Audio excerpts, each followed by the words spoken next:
저를 보십시오. 힘든 시간을 보내고 있습니다. 힘든 가운데에도 또 참 감사한 일들도 많습니다.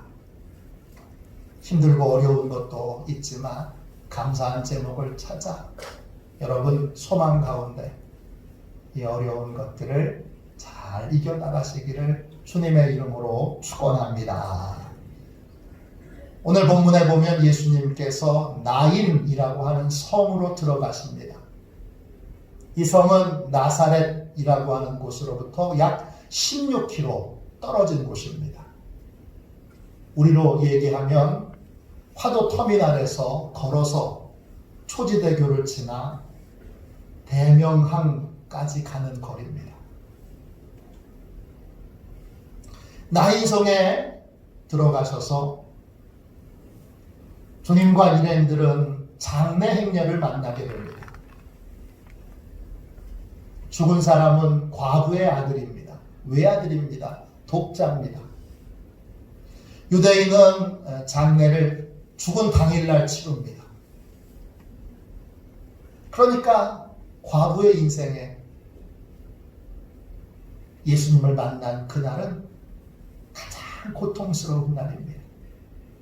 아들이 죽고 그 아들을 그날 당일에 장례를 치르고 있습니다.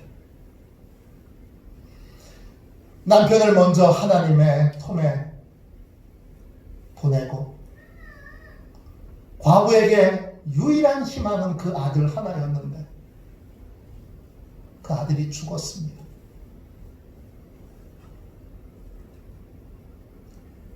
마지막 남은 소망이 무너져 버렸습니다.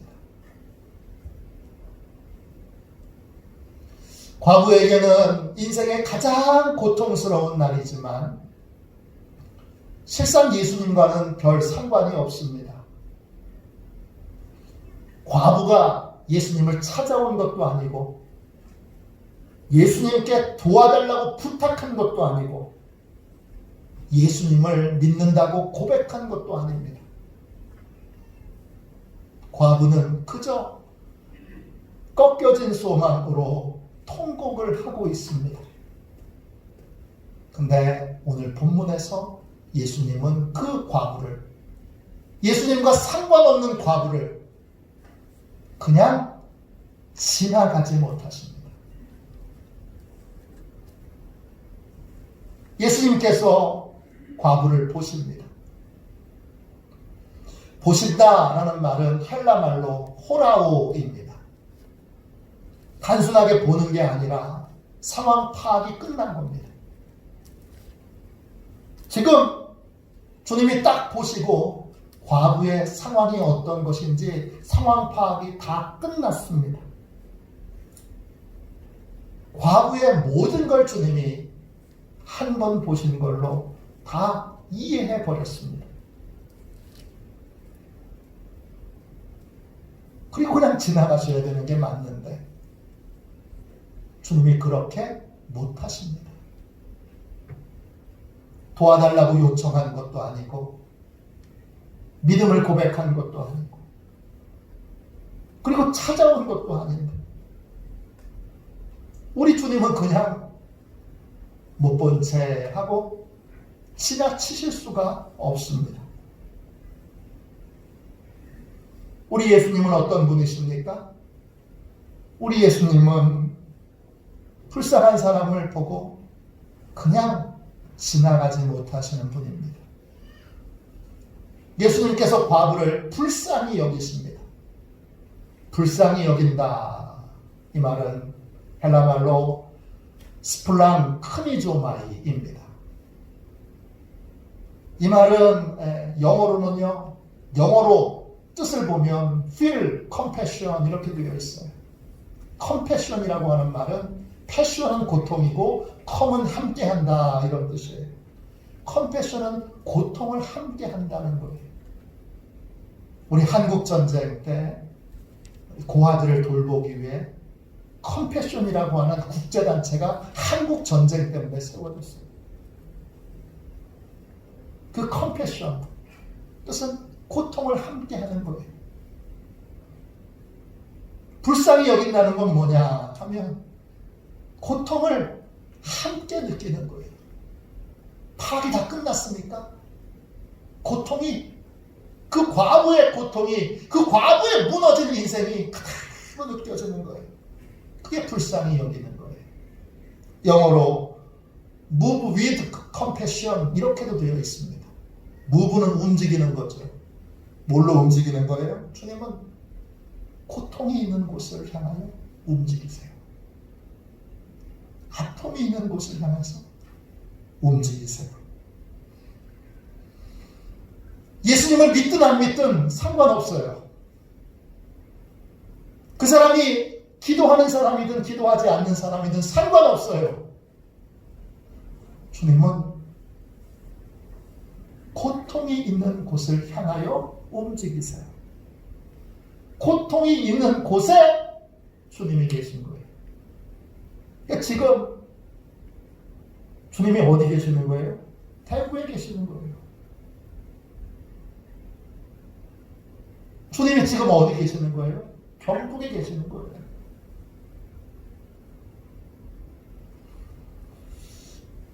영국 BBC 방송에서 코로나19로 자가격리에 들어간 중증 장애인들, 그들을 돕기 위하여 함께 자가격리에 들어간 청년들을 취재했습니다. 저는 코로나19를 통해서 대한민국이 얼마나 위대한 나라인지를 다시 깨닫습니다. 청년들 문제 많다고 그랬는데 우리나라 청년들 전 세계에 가장 위대합니다. 중증 장애인들은 혼자 음식을 해 먹을 수 없습니다. 쌀을 줘도 못 해 먹습니다. 약도 먹는 약이 워낙 많아서 약을 챙겨 먹을 수가 없습니다. 스스로 옷도 입지 못하고 화장실도 못 갑니다. 무엇보다 불안한 마음을 다스리지 못합니다. 그러니까 그들을 돕기 위하여 확진자가 됐는데 확진자 옆에 아무 상관없는데 청년들이 들어가서 중증 장애인 확진자를 돕기 위하여 14일 동안 마스크를 쓰고 그 옆방에서 자가격리를 함께 합니다. 이들의 삶을 보고 한 분이 이런 글을 썼습니다. 이들이라고 확진자들과 함께 먹고 자고 돌보는 것이 안 무섭겠나? 이들도 두렵고 이들도 무서웠을 것이다. 그럼에도 함께 살아가는 삶에 대한 책임을 다하기 위하여 그들은 이런 삶을 자원한 것이다.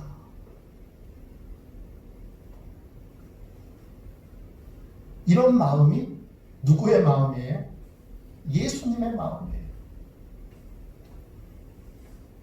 이 코로나19로 인하여 여러분 우리나라가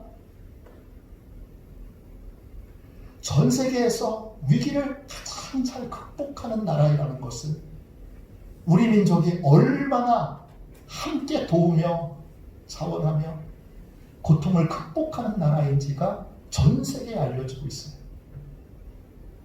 대구로 수많은 의사들, 퇴직한 의사들, 간호사들 몰려가고 있습니다. 그들은 안 무섭겠습니까?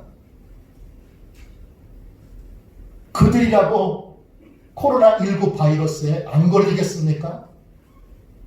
직접 환자를 대면하고 직접 환자를 돌보는 그 사람들이 더 여러분 코로나19에 걸릴 가능성이 높지요. 도망가야 되는데 코로나19를 향하여 가는 사람들이 있습니다.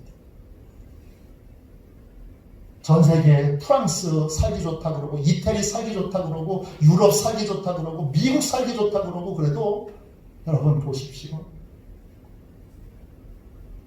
대한민국 같은 나라는 전 세계에 없습니다.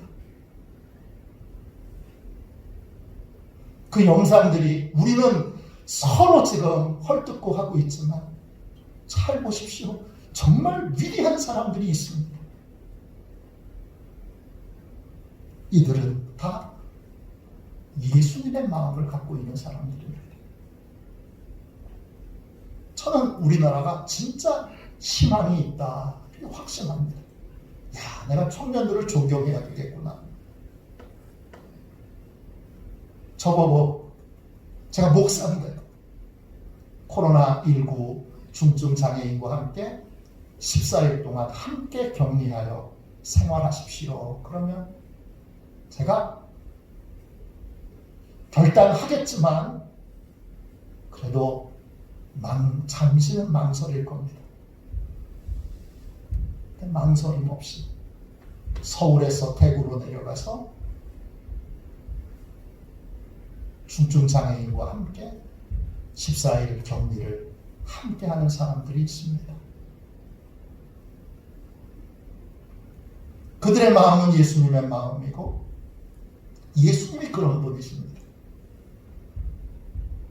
우리 인생에 하늘이 무너지는 것 같은 고통의 순간들이 있습니다. 절망감에 골방에 들어가서 가슴을 치면서 홀로 울고 있을 때 기억하십시오. 주님은 그거 보시고 그냥 지나치지 못하십니다. 너 울고 있구나. 그리고 그냥 지나가지 못하십니다. 그 자리에 그냥 계시고 함께 계십니다. 상처를 받았지만 상처를 드러내지 못하고 속으로 삼키고 아파하고 있는 그 순간 주님이 그걸 그냥 지나가지 못하십니다. 스스로 일어날 힘이 없어 주저앉아서 기도할 힘도 없어서 주여 속으로는 외쳐지는데 겉으로는 목소리가 나오지 않는 그렇게 아픈 날에도 주님이 함께 계십니다. 제 인생에도 돌이켜보면 힘든 순간들이 꽤 있었습니다. 그거 어떻게 넘겼을까? 혼자 넘긴 줄 알았는데 주님이 그때 함께 계셨습니다. 그때 더 많이 기도해야 되는데 실제로 더 많이 기도했느냐? 아니요. 기도를 더 많이 한 것도 아니고 다른 어떤 걸 한 것도 없는데 그걸 잘 극복하고 넘긴 것을 되돌아보니 우리 주님이 함께 계셔서 돌봐주셨던 것입니다. 주님은 고통 가운데 계십니다. 주님은 요청하지 않아도 부르짖지 않아도 고통을 싸매주시려고 상처를 싸매주시려고 우리에게로 오시는 분이십니다. 그분이 예수님이십니다. 할렐루야. 우리 그리스도인들은 누굽니까? 우리 그리스도인들은 예수님을 따르는 사람들입니다. 그리스도인이라는 이름이 제일 먼저 불려진 곳은 안디옥 교회입니다. 사도행전 11장 25절 26절 보시면요. 바나바가 사울을 찾으러 다소에 가서 만남에 안디옥에 데리고 와서 둘이 교회에 1년간 모여 있어 큰 무리를 가르쳤고 제자들이 안디옥에서 비로소 그리스도인이라 일컬음을 받게 되었더라 했습니다. 보세요. 이 이름은 그리스도인이 스스로 우리가 그리스도인입니다 이렇게 붙여진 이름이 아니에요. 누가 붙여준 이름이죠? 믿지 않는 사람들이, 세상 사람들이 저 사람들은 그리스도인이야, 저 사람들은 그리스도를 따르는 사람들이야 이렇게 이름을 붙여준 겁니다. 이름이 먼저 생긴 겁니까? 아니면 그리스도를 따르는 삶이 먼저였습니까? 삶이 먼저였습니다. 그들은 안디옥 교회 교인들이 성경 공부를 얼마나 열심히 하는가, 예배를 얼마나 열심히 드리는가, 얼마나 그들이 교회 안에서 봉사하는가, 얼마나 복음을 열심히 전하는가, 이걸 본 게 아니에요. 뭘 본 거예요? 세상에서, 삶에서 예수를 따라가는 모습을 본 거예요. 구체적으로 예수님을 따라가는 어떤 모습을 본 거예요? 안디옥 교회 성도들 안에 예수님의 긍휼이 있는 걸 본 거예요. 고통받는 자를 외면하지 않는, 고통받는 자를 그냥 지나칠 수 없는 긍휼이 그들에게 있는 것을 본 거예요. 그 긍휼이 있는 걸 보고 그들을 가리켜서 예수를 따르는 사람, 그리스도를 따르는 사람, 그래서 크리스찬이라고 이름을 붙여준 거예요. 저와 여러분 누구예요? 우리가 그리스도인이죠. 이 그리스도인들은 마음에 뭐가 있는 거예요? 긍휼이 있는 거예요.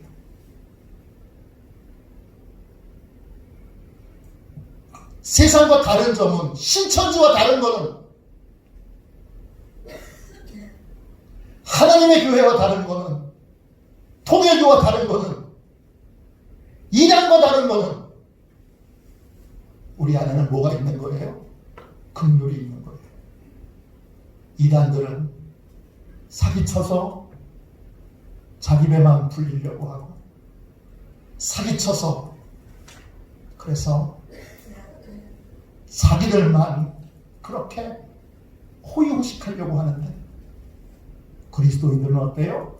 그리스도인들은 내 것을 베풀고 나눠주고 줘서 고통하는 자들, 그 고통을 이제 마음을 함께 나눠 그 고통에 위로를 주고 힘을 주고 은혜를 주려고 하는 거예요. 우리가 누구냐? 우리가 그리스도인이라면 우리는 뭐 하는 사람이냐? 우리는 긍휼과 사랑이 있는 사람이어야 합니다. 요한복음 13장 35절에 이런 말씀이 있습니다. 너희가 서로 사랑하면 이로써 모든 사람이 너희가 내 제자인 줄 아리라 그랬습니다. 세상 사람들이 우리 안에서 뭘 발견해야 하는 거예요? 교리를 얼마나 많이 알고 있느냐? 이걸 발견해야 되는 거예요. 얼마나 열심히 있느냐? 이걸 발견해야 되는 거예요? 아닙니다. 세상 사람들이 우리 안에서 발견해야 되는 건 우리 안에 사랑과 긍휼이 있는 것입니다. 우리 안에 사랑이 있고 긍휼이 있는 것을 발견하면, 그러면 우리가 스스로 내가 그리스도인입니다 이렇게 떠들지 않아도, 외치지 않아도, 자랑하지 않아도, 증거하지 않아도 세상 사람들이 우리를 보고 그리스도인이구나 그렇게 알게 되고 우리를 그리스도인으로 부르게 될 것입니다. 그리스도인의 삶에는 뭐가 있습니까? 긍휼이 있습니다. 그러면 긍휼이 있는 삶은 어떤 삶입니까? 세 가지만 살펴볼게요. 첫 번째, 요청이 없어도 고통당하는 사람과 함께하는 삶입니다. 꼭 도와달라고 얘기해야, 꼭 뭐가 필요하다고 얘기해야 도와주는 것이 아니라, 예수님이 삶의 모델이신데 나인성 과부를 만난 주님처럼 교회는, 그리스도인들은 고통당하는 사람을 보면 그냥 지나갈 수가 없는 겁니다. 요구를 하지 않아도, 요청을 하지 않아도 아픔을 함께 나누기 위해 마음이 가고 몸이 가고, 전혀 일면식도 없는 남이라 할지라도 따뜻한 위로의 말을 전하는 사람이 그리스도인입니다. 긍휼은 언제나 고통을 향하여 흐르게 되어 있습니다. 긍휼의 마음을 품는다는 것, 언제나 마음이 고통당하는 자들에게로 향하여 있다는 것입니다. 글로 움직이는 거예요. 그들을 위해서 기도해주지 않으면 안 돼요. 그들에게 따뜻한 말 한마디를 전하지 않고서는 그냥 지나갈 수 없어요. 아픔을 나눌 수 있다면, 고통을 나눌 수 있다면 무엇이든지 행하는 사람이 바로 그리스도인입니다. 코로나19로 교회들이 많이 어려워졌습니다. 제일 어려운 교회들은 도심에 있는 상가 교회들입니다. 월세를 내야 되는 교회들입니다. 도심에 상가 임대비가 많이 올라서 이젠 몇백만 원씩 합니다. 최근 교회들이 이 코로나19를 맞이하여 월세 대납 운동을 벌이고 있습니다. 감리교회가 자랑스럽게도 제일 먼저 앞장섰습니다. 선한목자교회가 성남 지방에 있는, 성남 지역에 있는 14개 교회에 월세를 지원했습니다. 그 소식을 듣고 주한감리교회에서 주한지방 10개 교회에 월세를 냈습니다. 그 소식을 듣고 배단위 교회에서 구로지방 13개 교회에 한 달 월세를 지불했습니다. 이 사례들이 계속 소문이 나서 이제는 분당 우리교회, 또 여의도 순복음교회, 기타 등등 여러 교회에서 상가 월세를 지원해주는 운동을 벌이고 있습니다.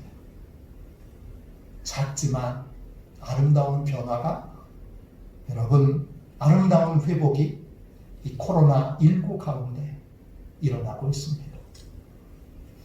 긍휼이 있는 삶은 어떤 삶입니까? 두 번째, 사사로운 이익을 위해 능력과 은사를 사용하지 않는 삶입니다. 오늘 말씀 여러분 13절부터 15절까지 보세요.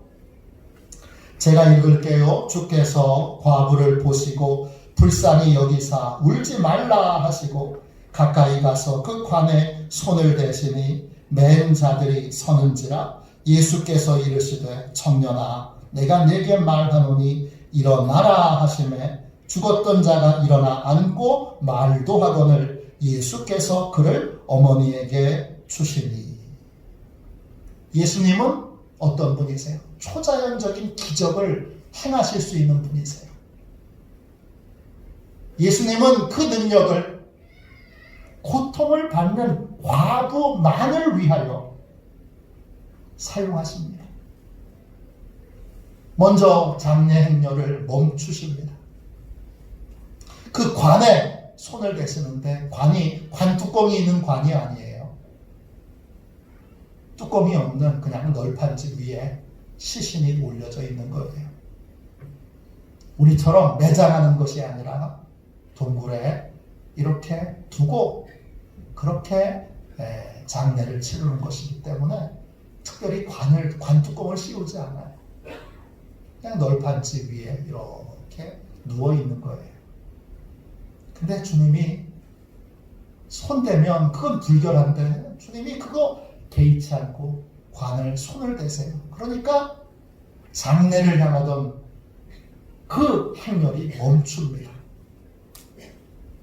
죽음을 향해, 절망을 향해 가던 그 걸음을 주님이 멈추게 하십니다. 그 다음에 청년에게 말씀하십니다. 내가 네게 말하노니 일어나라.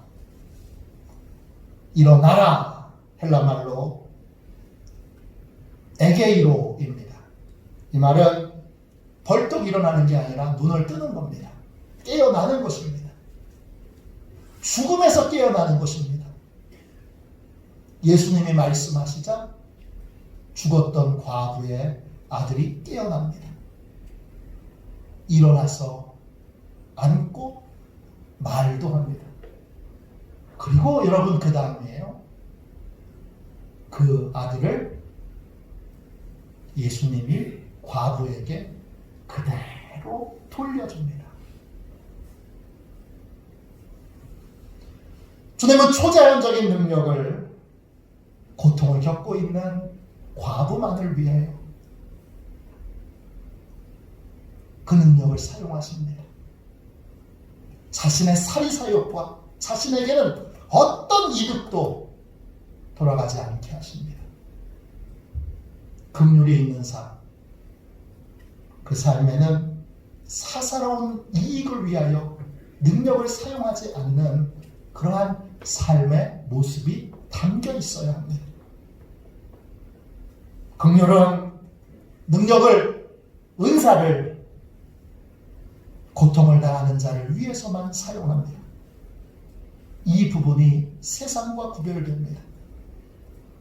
세상은 자기 이익만을 위하여 인생을 삽니다. 마스크 생산하는 공장에 필터를 납품하는 사장님이 계세요. 마스크 대란이 일어나자 마스크 공장 사장님께 이렇게 요청합니다. 사장님, 앞으로 대금을 돈으로 안 받고 마스크로 받을게요.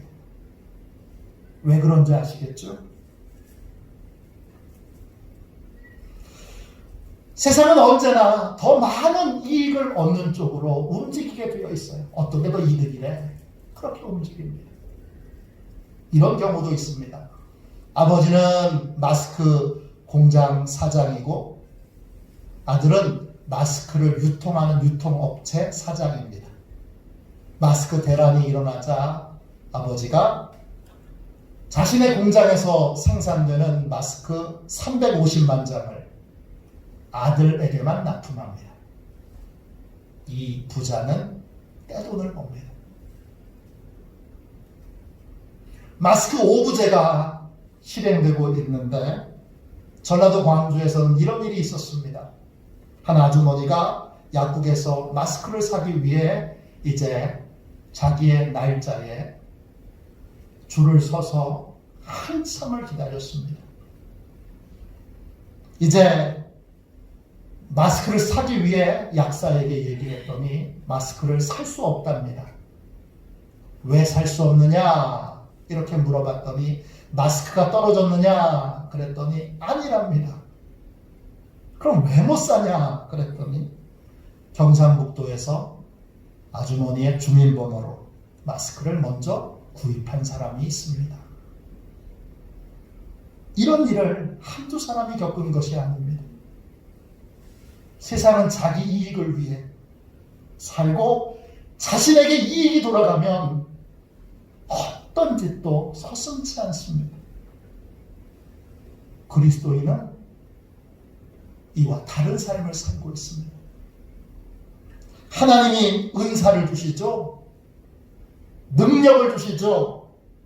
그 능력을 사사로운 이익을 위해서 사용하지 않습니다. 에베소서 4장 11절 12절 보세요. 그가 어떤 사람은 사도로, 어떤 사람은 선지자로, 어떤 사람은 복음 전하는 자로, 어떤 사람은 목사와 교사로 삼았으니 이는 성도를 온전하게 하여 봉사의 일을 하게 하며 그리스도의 몸을 세우려 하심이라 그랬어요. 하나님이 은사를 주세요. 능력을 주세요. 능력과 은사를 주신 목적이 뭐죠? 여러분, 봉사의 일을 하도록 하기 위해서예요. 성도들을 온전하게 하여 봉사의 일을 하게 하도록 하기 위해서예요. 그냥은 봉사하기에 부족하니까 봉사를 잘할 수 있도록 능력을 주신 거예요. 봉사를 잘할 수 있도록 은사를 주신 거예요. 세상에 대해서는 봉사하고 또 교회에서는 교회를 바르게 세우도록 하기 위하여 주님이 은사를 주신 거예요. 은사는 세상을 위해서 봉사하는 데 써야 되는 거예요. 능력은 주여 능력을 주십시오. 근데 그 능력을 나를 위해서만, 사사로운 이익만을 위해서 쓰려고 한다면 하나님이 그러한 소망을 가지고 있는 분에게는 은사와 능력을 주시지 않습니다. 왜? 목적대로 쓰지 않을 줄을 알고 계시기 때문입니다. 여러분, 사도행전 11장 27절부터 30절까지 보세요. 그때의 선지자들이 예루살렘에서 안디옥에 이르니 그 중에 아가보라 하는 한 사람이 일어나 성령으로 말하되 천하에 큰 흉년이 들리라 하더니 글라우디오 때에 그렇게 되니라. 제자들이 각각 그 힘대로 유대에 사는 형제들에게 부조를 보내기로 작정하고 이를 실행하여 바나바와 사울의 손으로 장로들에게 보내니라 그랬습니다. 안디옥 교회에 예언하는 분들이 왔어요. 그 중에 아가보라고 하는 분이 있는데 그분이 예언을 했어요. 뭐라고 예언했느냐? 천하의 흉년이 들 거다 그랬어요. 천하의 흉년이 들면 그 천하에는 안디옥 교회도 포함되어 있습니다. 그런데 이 안디옥 교회는 여러분 천하의 흉년이 드는데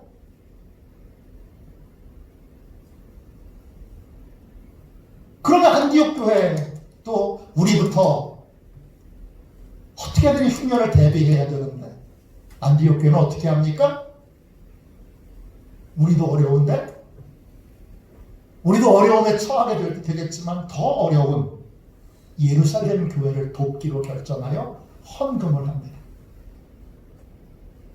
그리고 그것을 바울과 사울의 손에 바나바와 바울의 손에 보내어 예루살렘 교회에 전달하게 합니다. 이게 그리스도인입니다. 내가 흘려보내면 하나님도 또 보내주실 줄로 믿고 더 고통받는 자를 향하여 돕는 것을 추저하지 않습니다. 예언의 은사를 뭐에 쓰는 거예요? 야! 흉년이 있대. 그런데 그 흉년이 있대.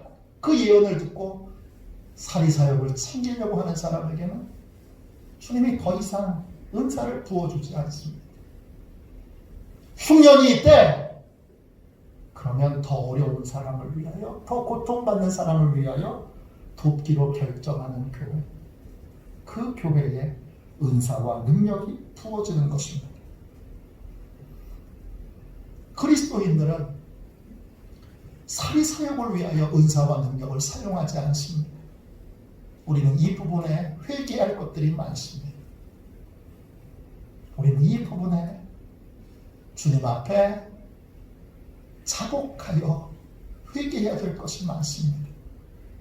우리는 교회가 교회되지 못하도록, 그리스도인이 그리스도인 되지 못하도록 은사와 능력을, 하나님이 주신 축복을, 재능을 사리사욕을 위하여 많이 사용했습니다. 그것이 이 땅이 부패해진 이유입니다. 교회만 건강했다면, 성도들만 건강했다면, 그랬다면 여러분, 이 땅은 훨씬 좋은 나라, 좋은 땅이 되었을 것입니다. 키키키린이라고 하는 일본의 여배우가 있습니다. 본명은 우치다 케이코입니다. 30대부터 노인 분장을 하고 어머니, 할머니 역할을 도맡아 한 배우입니다. 이분이 2018년 9월 15일 75세의 나이로 하나님의 부름을 받습니다. 세상을 떠납니다.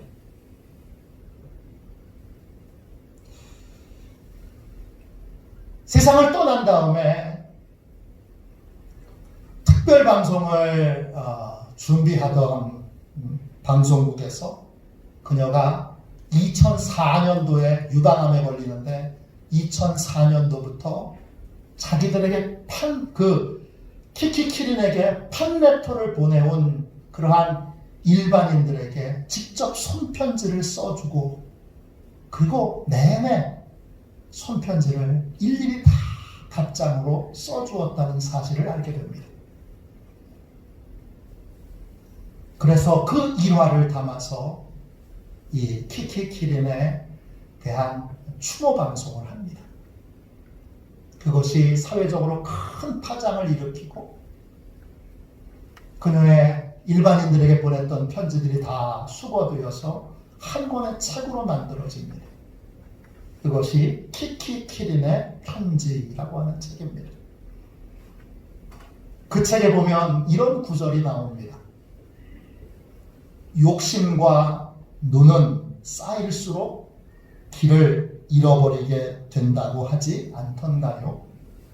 올해는 사는 사람도 좋고 파는 사람도 좋고 세상에도 좋게 되기를. 여러분, 욕심과 눈은 쌓이면 길을 잃어버리게 됩니다. 길이 보이지 않습니다. 그러면 길을 잃지 않으려면 어떻게 해야 될까요? 우리는 늘 계속 쌓이는 우리의 욕심을 계속 십자가에 여러분 버려내야 합니다. 끊임없이 솟아나는 욕심을 벗어버리지 않으면 교회도 길을 잃고 목사도 길을 잃고 성도들도 길을 다 잃어버리게 됩니다. 그러면 주님이 주신 은사와 능력과 축복을 사리사욕을 위하여 사용하게 됩니다. 그러면 우리는 이름만 그리스도인입니다. 포장지만 그리스도인입니다. 세상과 구별되는 것이 하나도 없습니다. 그리스도인은 세상이 붙여준 이름입니다. 그리스도인으로 살려면 우리 안에 긍휼과 사랑이 있어야 되고, 긍휼과 사랑은 여러분 은사와 능력을 사리사욕이 아닌 고통당하는 자들만을 위해서 써야 합니다. 그래야 교회도 세상도 건강해집니다. 긍휼이 있는 삶은 어떤 삶입니까? 마지막 세 번째로 자기를 자랑하지 않고 오직 하나님께만 영광 돌리는 삶입니다. 오늘 16절 보세요. 누가복음 7장 16절입니다. 모든 사람이 두려워하며 하나님께 영광을 돌려 이르되 큰 선지자가 우리 가운데 일어나셨다 하고 또 하나님께서 자기 백성을 돌보셨다 하더라. 그럽니다. 예수님께서 과부의 아들을, 과부의 독자를 살려내셨습니다. 근데 사람들의 반응을 보십시오. 예수님을 높이거나 예수님을 두려워하지 않습니다. 모두 다 하나님께만 영광을 돌리고 이렇게 말합니다. 하나님께서 자기 백성을 돌보셨다 합니다. 돌보셨다, 이 말은 헬라말로 에피스케토마이입니다. 뜻은 하나님이 방문하셨다, 하나님이 오셔서 살펴보셨다, 이런 뜻입니다. 예수님이 하셨는데 예수님이 하신 거 하나도 드러나지 않고 이건 하나님이 하신 거고 하나님이 찾아오셔서 과부의 고통을 해결해 주신 거야. 그렇게 사람들이 하나님께만 영광을 돌립니다. 예수님을 따르는 사람들, 그리스도인들은 긍휼을 품고 있는 사람의 세상과 구별되는 점은 바로 이 부분입니다. 그리스도 안에 있는 사랑과 긍휼이 우리를 긍휼의 사람, 사랑의 사람이 되게 했다면 우리가 자랑할 게 아무것도 없습니다.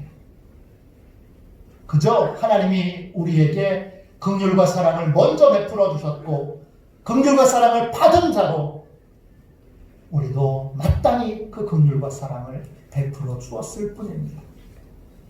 요한 1서 4장 11절 사랑하는 자들아 하나님이 이같이 우리를 사랑하셨은즉 우리도 서로 사랑하는 것이 마땅하도다. 우리는 마땅히 해야 될 일을 했을 뿐입니다. 이게 세상과 구별되는 점입니다. 우리는 하나님께 받은 걸 그저 하나님께 돌려드렸을 뿐입니다. 저는 이번 주 토요일에 마스크 250장 그리고 휴대용 손소독제 100개 그리고 대용량 20개를 선물로 받았습니다.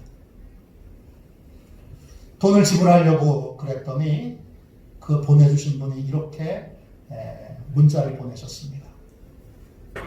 거저 받았으니 거저 드립니다. 거저 받았으니 거저 드립니다. 손소독제 제가 찾아보니까 손소독제 100개만 해도 꽤 금액이 많이 나갑니다. 거저 받았으니 거저 드립니다. 거저 받았습니다. 그래서 편안하게 거저 드렸어요. 손소독제 중에서 대용량은 우리 20개 너무 많아서 8개는 다른 교회, 2개는 또 어느 목사님이 토요일날 방문하셨길래 그냥 드렸어요. 우리 10개로도 당분간 충분한 것 같으니까 10개만 받았어요. 우리가 한 번 아무것도 없으니까 우리는 뭐만 하면 돼요? 하나님께 영광만 돌리면 되는 거죠. 우리가 한 건 아무것도 없습니다. 고백하는 것이 예배예요. 예배를 인터넷으로 드려야 되느냐? 교회 와서 드려야 되느냐? 따지는데 진짜 예배는 여러분 마무리를 하나님께 영광 돌리는 것으로 끝내는 거예요. 교회 와서 예배 드려도 교회 와서 예배 드려야죠. 당연히 지금 어려운 사정이니까 그런 건데 교회 와서 예배 드려도 끝끝내 모든 영광을 자기에게 돌린다면 내가 한 거야. 그러면 그분은 예배를 드린 게 아닌 거예요. 교회 와서 예배 드리되 당연히 그렇게 드리되 수고하고 애쓴 모든 것들을 결국은 하나님께 영광을 돌리는 거죠. 고통받는 자와 함께하여 많은 수고와 섬김을 했지만 하나님이 하신 겁니다. 이렇게 올려드리는 것. 그게 긍휼을 가진 사람의 삶의 모습입니다. 말씀을 정리합시다. 예수님은 어떤 분이시죠? 긍휼을 가지고 계신 분이에요. 고통과 함께 하시는 분이에요. 그리스도인은 예수를 따르는 사람들인데 그리스도를 따르는 사람들인데 어떤 사람이 그리스도인이에요? 예수님처럼 고통 있는 곳을 향하여 가고 고통 있는 자들을 돕기 위하여 은사와 능력을 쓰고 그리고 여러분 다 행한 후에는 하나님이 하신 겁니다. 이렇게 하나님께 영광 돌리는 사람입니다. 우리 화도 시원교회가 그러한 예배 실력이 있는 교회, 그러한 화도면에 있는 모든 사람들이 화도 시원교회 성도들은 그리스도인이야, 예수님을 따르는 사람들이야, 그리스도인들이야, 이렇게 믿지 않는 사람들이 보고 그리스도를 따르는 사람들이라고 부를 수 있는 그러한 예배의 실력, 믿음의 실력을 가진 복된 교회가 되기를 주님의 이름으로 축원합니다. 기도하겠습니다. 우리 이 시간 함께 우리 한 1분 동안만 통성으로 기도합시다. 우리 하나님 앞에 간절히 기도합시다. 주님, 그리스도인으로 살게 해주십시오. 긍휼과 사랑이 풍성한 교회 일구게 해주시고 이루게 해주십시오. 고통당하는 자를 외면하고 우리끼리만 행복하고 우리끼리만 즐겁고 우리끼리만 감사한 그런 교회는 되지 않게 해주십시오. 늘 고통하는 자와 마음을, 생각을, 삶을 나누는 교회, 그들을 위하여 돈을 쓰고 은사를 쓰고 능력을 쓰는 교회 되도록 우리 하나님, 우리 교회를 축복해 주옵소서. 우리 함께 통성으로 기도하겠습니다. 기도합니다. 하나님 아버지 주님, 은혜와 사랑을 감사합니다. 귀한 말씀 아버지 주님, 이제 선포된 대로 주께서 이루어 주시고 주께서 축복해 주시기를 구합니다. 하나님 역사해 주시고 하나님 도와주셔서 참으로 하나님이 기뻐하시는 복되고 신실한 교회 되도록 아버지 주님 역사하여 주시옵소서. 크신 능력으로 함께하여 주옵소서. 자비로우신 주님, 은혜와 사랑을 감사합니다. 회개합니다. 돌이킵니다. 주여 붙들어 주셔서 우리끼리만 잘 먹고 잘 사는 교회 아니라, 우리끼리만 행복한 교회 아니라 언제나 고통하는 이와 함께하는 교회, 고통하는 이를 외면하지 않는 그러한 예수님이 함께 하시는 교회 되게 하여 주옵소서. 그렇게 귀하게 써주실 것을 믿고 예수님의 이름으로 기도합니다. 아멘.